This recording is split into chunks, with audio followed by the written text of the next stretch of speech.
They say a king is the owner of life and death. But what happens when a single whisper from a woman makes the most powerful man in the land of the Golden Crown lose his balance? A secret meeting, a hidden tear, and names that haven't been spoken in years had just resurfaced.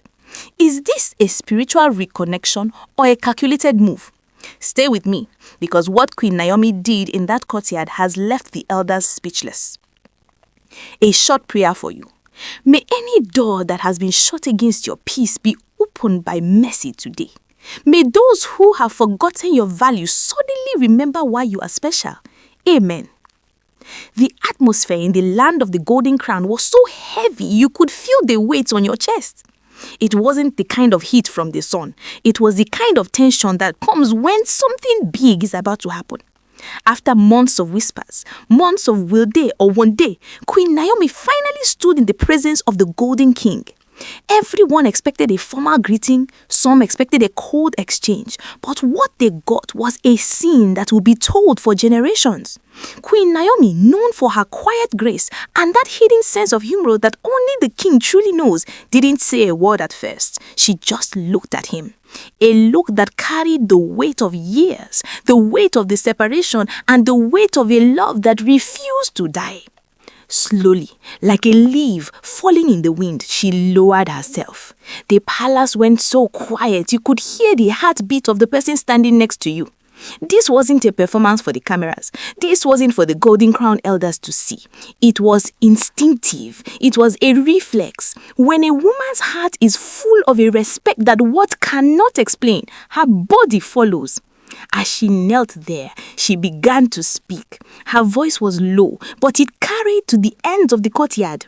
She called him names that weren't on any official document. She called him names that reached back into his childhood, back to the man he was before the heavy gold of the crown ever touched his head.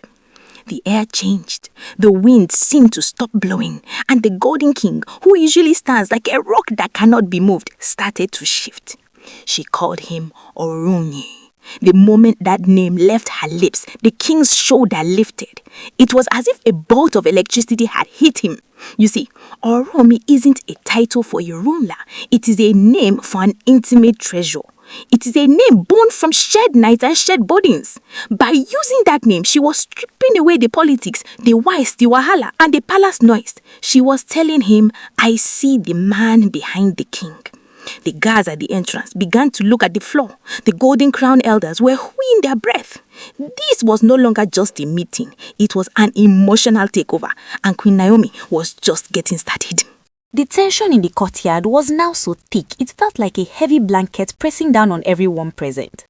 My Crown G's friends and families, you need to understand that what was happening wasn't just a woman talking to her husband.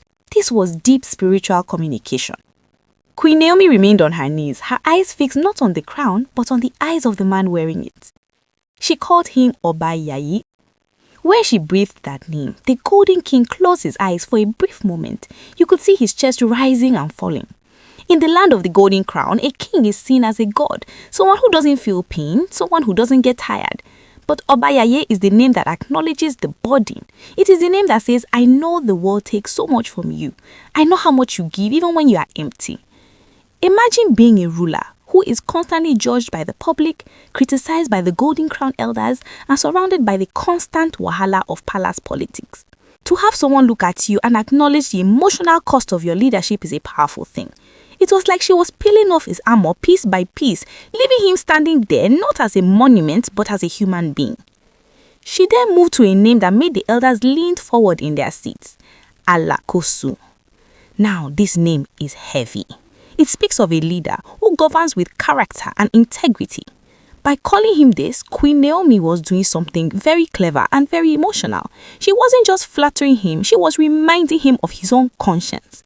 She was affirming the part of him that tries to lead with his heart despite the pressure from the different factions in the palace. The silence was so intense that the sound of a bird flying over the courtyard sounded like a gunshot. The palace attendants began to exchange looks. They have seen the Golden King deal with difficult situations. They have seen him face opposition with a face like stone. But they had never seen him look this vulnerable. Queen Naomi did not rush. You know how she is. She never rushes when she's in her element. She understands that names carry memories. She knows that names shape emotions. She was using these names to pull him back from the noise of the palace and bring him back home to himself. The Golden King's composure was cracking. It wasn't just a small crack, it was like a dam about to burst. He was looking at her, and for the first time in a long time, the public persona was gone.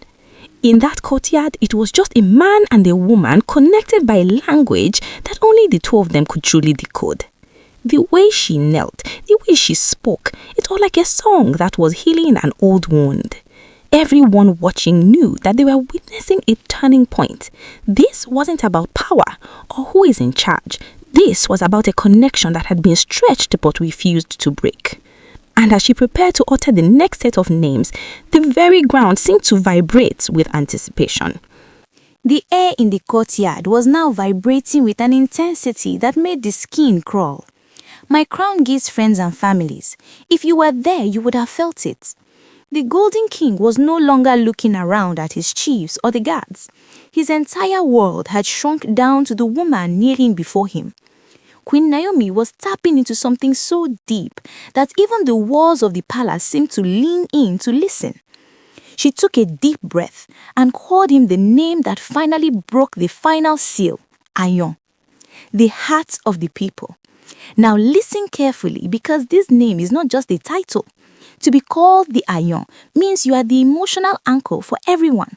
It means when the people cry, you are the one who feels it first. It is a heavy, heavy load to carry. Most people see the Golden King and see power, gold, and authority. But Queen Naomi was looking past the gold and seeing the loneliness. She was acknowledging the king's loneliness, that hollow feeling of being needed by thousands of people every single day, yet being truly understood by almost nobody. By calling him the heart, she was telling him, I see you. I see the part of you that bleeds for your people. At this point, the Golden King's eyes were no longer just glassy, they were swimming. You could see the moisture reflecting the sunlight. He wasn't crying because of sadness, he was crying because he was being seen at a level that disarms even the strongest warrior. It is a terrifying and beautiful thing for a man of power to be truly known. The Crown Jest insiders tell us that the Golden Crown elders were practically frozen. Some of them had their hands on their chests. They had watched this man fight battles. They had seen him stand firm through the worst palace wahala, but they had never seen him stripped of his royal shield like this. Queen Naomi was happy doing this. This wasn't a chore for her. This is her language. This is how she loves. She doesn't need to shout to be heard. She doesn't need to fight Olori's shadow or any other person for attention. She doesn't compete for the spotlight. She just simply connects through meaning. Every name she spoke was like a tug on a golden thread, pulling the king back from the chaos of the world and bringing him back into the clarity of their bond. She could feel him softening. She could feel the tension leaving his shoulders. It was as if she was praying with his own name, exorcising the stress and the pain of the past few years. The people in the courtyard were no longer just observers. They were part of his spiritual moments. The atmosphere was so thick with emotion that a single sneeze would have felt like a sacrilege. Queen Naomi looked up at him, her face calm, her spirit steady. She was reaching for the last meme, the one that carries the ultimate weight, the one that would decide the fate of the atmosphere in the palace that day. Queen Naomi was still there, kneeling with a grace that only a woman of her standing can carry. She looked into the eyes of the Golden King and spoke the final name, a name that carries more weight than all the gold in the land of the Golden Crown. She called him Adorent Anu, the crown placed by God's mercy. When she said this, the silence was different. This name shifted the conversation from the physical to the spiritual. By calling him this, she was reminding him that his seat on that throne is not just because of his bloodline or palace politics. She was telling him that he is there because of divine compassion. She was reminding him that even when the world criticizes him, even when the wahala of the palace becomes too much to bear, mercy still covers him. That was the breaking point. The Golden King could not hold it anymore. A tear escaped, not a loud dramatic cry, but a steady, silent tear that rolled down his cheek. It was the kind of tear that comes when a man feels loved without being pressured and respected without being feared. He stood there, the great lion of the tribe, completely humbled by the words of the woman before him. The palace literally scattered with emotion. People were cleaning their eyes. Even the toughest guard had to look away. They were witnessing a king being allowed to be human without losing his dignity. They saw a woman who knows exactly how to reach her husband's soul, where power and guards cannot protect him. Now, my crown cheese friends and families, you know Queen Naomi is a master of this. Remember the last time she did something like this before she left the palace? I think it was during his birthday. That day she made those comments about other women. Do you guys remember that incident? If you remember that day, please drop a comment below. I want to see those who have been following this gist from the start. This is her love language. She doesn't fight with noise. She fights with meaning. This was our first time doing this since the reconciliation, and it has sent a message to everyone in the land of the Golden Crown, from Olori Shadow to the highest chief, that the bond between the jewel and her king is a spiritual one. I can't wait for them to start releasing the official videos of this moment so we can see this love in action.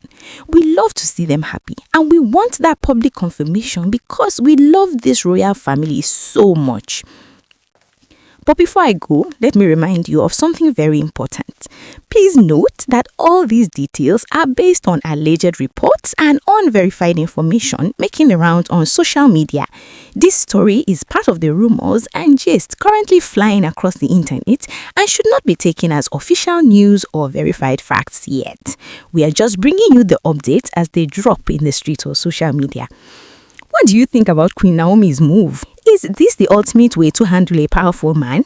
Let me know in the comments.